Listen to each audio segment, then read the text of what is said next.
At dawn, the Pacific can look almost innocent, a flat horizon, a thin wash of light. And then, on the radio, someone says a number that does not belong to sunrise, 60. 60 aircraft moving with purpose, bombers wrapped in escort, closing on American ships that cannot dodge the sky. In war, some mornings begin like weather. This one begins like a calculation. Over the Philippine Sea, U.S. carriers turn into the wind as if on a single hinge, their decks slick with salt mist and aviation fuel. Men in stained jerseys run checks by muscle memory. Hands on hoses, hands on pins, hands on canopies, because there is no other way to survive this far from land. Engines cough, catch, and settle into a hard mechanical rhythm. The calm is real, but it is temporary. Two F-6F Hellcats lift from the deck and climb into the pale light, small blue shapes rising above a floating city of steel. For a few minutes, the sky is only altitude and breath. Then the distant specks appear, first a stain, then an organized swarm, rows of aircraft holding formation with the disciplined certainty of men who believe mass will protect them. The radio brings the ugly arithmetic in plain words. A large enemy formation heading for the fleet. Numbers are not shouted. Panic wastes time. In one cockpit, Commander David McCampbell watches from above, not rushing, conserving altitude the way a careful man conserves money. He knows what height can buy: speed, position, options. Below him, the Japanese formation holds together. Above them, one pilot measures the moment where fear stops being a feeling and becomes a procedure. He rolls in. Metal trembles as gravity takes over. The engine holds steady, the airframe tightens, and the guns wait for the brief window where distance becomes certainty. In those seconds, the sky becomes a ledger, entries made in tracers, paid for in lives. And before this day is finished, that ledger will show a number that sounds impossible at first hearing. 9 enemy aircraft falling to one man. But the real question isn't the number. It's how it became possible, because the weapon they mocked was about to prove what elegance never could. Step back to the first hard lessons of the Pacific War, when the U.S. Navy's carrier pilots learned that skill alone could be punished by design. Over places like the Coral Sea and Midway, Japanese Zeros seemed to bend physics, turning inside American fighters, bleeding speed without stalling, and turning a single mistake into a funeral at sea. The wound wasn't only tactical, it was psychological. Men began to associate agility with survival, and anything heavier with doubt. That early experience forced a question that sounded technical, but carried moral weight. Do you build a fighter that turns tighter, or one that lets its pilot live longer? The older F-4F Wildcat could fight, but it demanded discipline against the Zero's strengths. It could not pretend to be what it was not. And in a war where every carrier landing was already a gamble, the margin for error in combat felt unforgiving. Grumman's answer arrived looking almost insulting to pilots raised on sleek silhouettes. The new fighter was broad-chested and blunt, more utility than elegance, an airplane that seemed to accept, without apology, that it would be hit. It was built for endurance more than grace, with the kind of stability that does not photograph well, but keeps a gun sight steady when the world shakes. Officially, its purpose was plain: replace the Wildcat and counter the Zero. Unofficially, it earned teasing names in ready rooms: less racehorse, more workhorse. Men called it a flying brick, not because it was useless, but because it refused to flatter the imagination. War often rewards what looks ordinary, and pilots do not always trust that at first. Yet inside that unglamorous shape was a philosophy taking form. Armor around the man, firepower that ended arguments quickly, a rugged airframe, self-sealing fuel, and handling stable enough to bring someone home with holes in his wings. What seemed clumsy on a drawing board was designed for a sky full of predators. And soon the war would ask a final, unforgiving question. When the enemy comes in numbers, which matters more? Beauty in a turn, or a machine built to survive the first punch? David McCampbell does not enter this story as a romantic ace. There is no mythology in his posture, no appetite for spectacle. He appears instead as a professional, measured, methodical, and unshowy, shaped by a navy that values outcomes more than anecdotes. In a war that quickly burns through bravado, He represents something quieter: control. Carrier aviation sharpens that instinct. Every takeoff is a calculated risk, an act of faith placed not in courage, but in steel, hydraulics, and men who tighten bolts in the dark. A flight deck allows no room for improvisation. You follow procedure or you disappear into the sea. McCampbell learns early that survival is not heroic, it is systematic. By 1944, his responsibility extends beyond his own cockpit. He is a commander now, managing men as carefully as he manages altitude. Fuel states, timing, formations. These are not abstractions, but lives measured in minutes.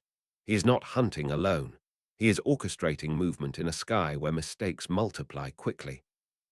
The human element sits beside the machine without drama.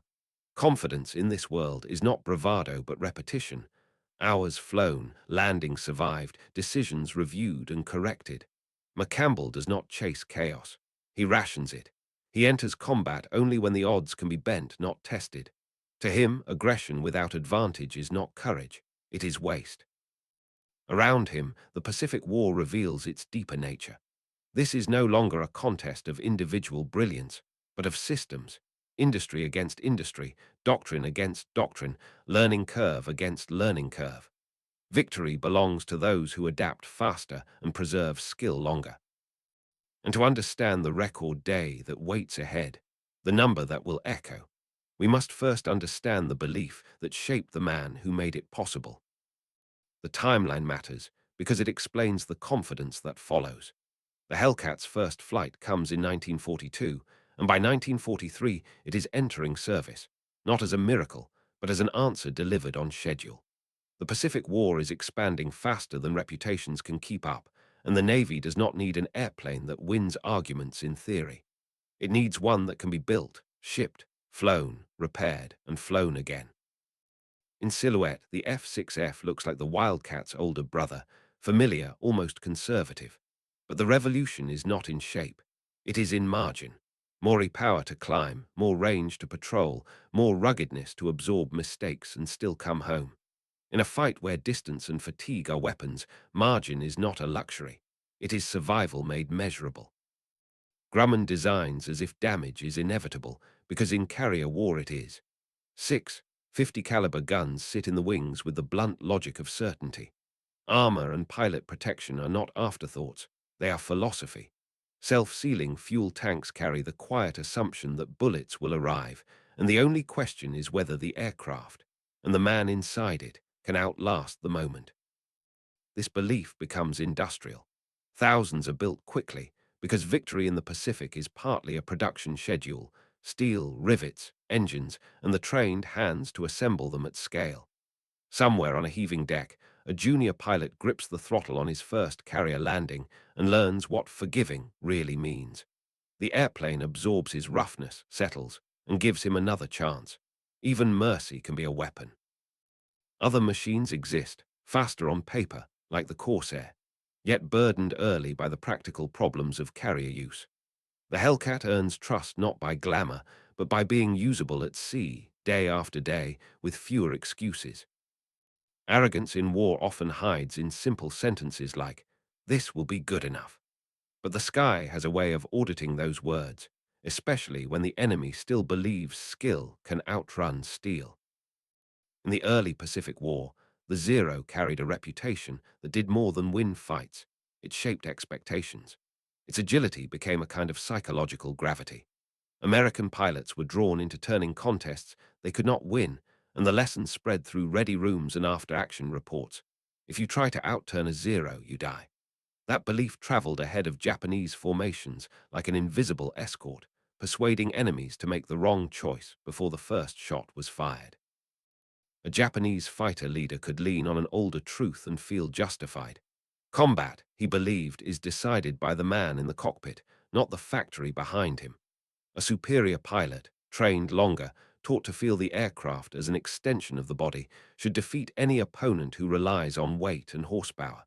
In 1942, that assumption looked like wisdom. It had evidence. It had victories.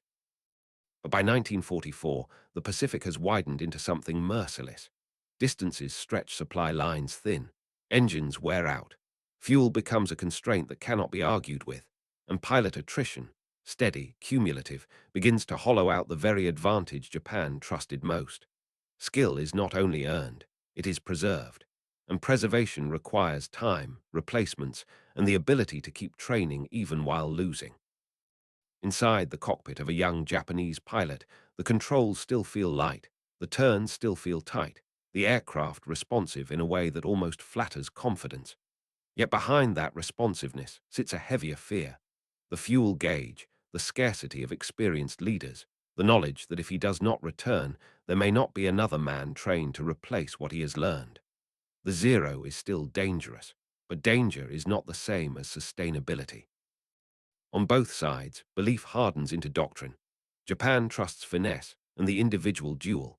America trusts integration, radar nets that see first, massed carriers that launch in waves, training pipelines that turn loss into lessons rather than paralysis. The sky becomes less a romantic contest and more a managed battlefield. Altitude advantage, energy tactics, coordinated interception. And when belief finally meets reality, war does what it always does. It begins to write its own corrections. McCampbell's method can be reduced to a sentence so plain it sounds almost unemotional. Do not fight the enemy's fight. Force the enemy into yours. In the Pacific, that idea is not philosophy. It is survival.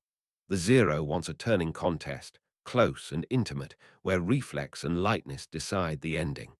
McCampbell refuses the invitation. He treats air combat less like a duel and more like an accounting problem, where altitude and speed are assets that must not be spent carelessly. The Hellcat's strengths become habits until they feel automatic: climb, dive, fire, extend, repeat. It is not acrobatics, it is craft. Each pass is built around gravity and engine power, each burst measured to end the argument quickly, each extension designed to reset the terms before the enemy can make the fight personal. At 10,000 feet, men can still imagine bravery as improvisation. McCampbell turns it into procedure. And even that procedure depends on people who never appear in the gunsight. A carrier air group is a machine made of many parts: pilots, deck crews, armorers, fuel handlers, each decision stacked on the next. In the dim spaces below the flight deck, a mechanic threads ammunition belts with hands that have done it too many times to count. He knows a jam is not merely technical. In the air, a jam is a moral event, a moment where someone who did everything right is left with nothing but bad options. This is how the record day is foreshadowed. It will not look like romance. It will look like correct decisions repeated without drama, an advantage taken and then taken again, until the enemy's confidence collapses under the weight of being outmanaged. The quiet irony is that the flying brick will win precisely because it refuses to pretend it is anything else: stability instead of elegance, margin instead of miracles. But new tactics and new machines never erase the old currency of war. They only change the exchange rate. And soon, that currency will be paid in the same way it always is: blood, fatigue, and the single error that arrives without warning. In the Pacific, air combat was never only the moment of firing. It was the long arithmetic behind it: sorties flown, pilots lost, pilots replaced, and the narrowing margin for mistakes as the war stretched across thousands of miles of water. Every squadron was a ledger of names. Every carrier was a moving factory of risk. And over time, the side that could preserve experience, pilot by pilot, month by month, would inherit the sky. This is where the Hellcat story becomes less romantic and more revealing. Its combat record is often summarized in totals: large numbers of enemy aircraft destroyed across the fleet and across services. But the real meaning is systemic. It suggests a machine and a doctrine finally agreeing with each other. Not a single brilliant maneuver, but repeatable advantage.